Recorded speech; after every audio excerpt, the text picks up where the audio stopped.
Hello guys, mambo vipi? Kila siku mnaniambia nimuoneshe mama yangu nani. Nadhani kama utakuwa unafuatilia series ya Love Me Again, basi utakuwa unamjua mama yangu. Mama mwambie kitu chochote. Huyo kashaanza kwanza kuja kudeka. Jamani nipo na mama yangu pia kuja kudeka bwana. Umeona mama yangu mimi ndo mtoto wa mwisho, sasa wewe muache basi. Mama. Haya, ngoja tu. Mama unampenda nani? Sema. Jamani, naomba niongee. Mimi nina watoto wa kuzaa mwenyewe jamani. Nina watoto wangu ndio watatu. Ndio. Wa kwanza anaitwa Tinashi.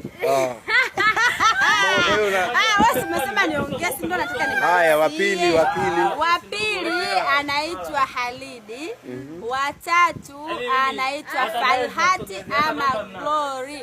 Sawa? Huyu ni mtoto wangu huyu wa 4, lakini huyu mtoto wa Mr. Tanu. So sitaki.